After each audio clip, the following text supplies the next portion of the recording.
क्या आप जानते हैं कि भारत का पहला डाकघर कब और कहां बना था? आज के क्या आप जानते हैं कि इस खास एपिसोड में हम आपको ले चलेंगे 18वीं सदी के उस दौर में जब भारत में ना तो मोबाइल थे ना इंटरनेट, और तब एक छोटी सी शुरुआत ने संचार की दिशा बदल दी। साल था 1762, जगह थी कलकत्ता, जिसे तब कैलकाटा कहा जाता था। British east India company Bharat में अपनी जड़ें जमा चुकी थी, व्यापार बढ़ रहा था, प्रशासनिक तंत्र भी फैल रहा था, लेकिन एक बड़ी समस्या थी संचार की।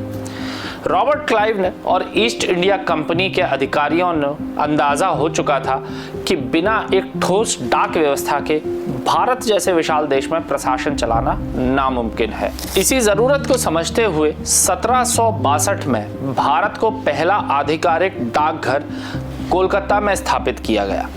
यह एक आम सा बंगला था, लकड़ी की अलमारियों से भरा, मोमबत्तियों की हल्की रोशनी में काम करने वाले कर्मचारी और हाथ से बंधे डाक बैग। कोई स्मार्टफोन नहीं, कोई ईमेल नहीं। उस समय चिट्ठियां ही जीवन की सबसे अहम कड़ी थी, जो भावनाएं, आदेश, खबरें और चेतावनियां एक स्थान से दूसरे स्थान तक पहुंचाती थी। उस दौर का डाकिया सिर्फ एक कर्मचारी नहीं होता था, वो भावनाओं का वाहक होता था।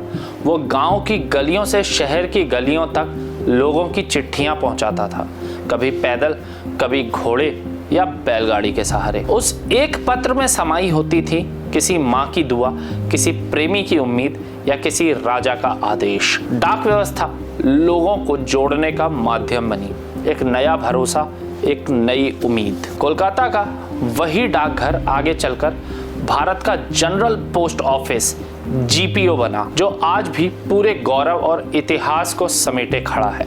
आज भारतीय डाक विभाग दुनिया का सबसे बड़ा डाक नेटवर्क बन चुका है। डिजिटल इंडिया के इस युग में भी पोस्ट ऑफिस की अहमियत बनी हुई है। आधार अपडेट हो या स्पीड पोस्ट, जीवन प्रमाण हो या मनी ट्रांसफर, भारतीय डाक हर दिल से जुड़ा हुआ है। तो अगली बार जब आप किसी पोस्ट बॉक्स में चिट्ठी डालें या डाकिया आपके दरवाजे पर दस्तक दे, तो याद रखिए, यह एक परंपरा है जो 1762 में कलकत्ता से शुरू हुई थी। भारत का पहला डाकघर केवल एक इमारत नहीं थी, बल्कि संवाद की नींव था, जिसने एक विशाल देश को जोड़े रखने का साहसिक प्रयास किया था। ऐसी ही और अनसुनी और दिलचस्प कहानियों के लिए जुड़िए क्या आप जानते हैं के साथ और आचरण न्यूज के साथ। मैं मिलूंगा आपसे अगले एपिसोड में, तब तक के लिए नमस्कार। देश दुनिया की सभी खबरें देखने के लिए जुड़े रहिए आचरण न्यूज से। आचरण न्यूज, हर कदम आपके साथ।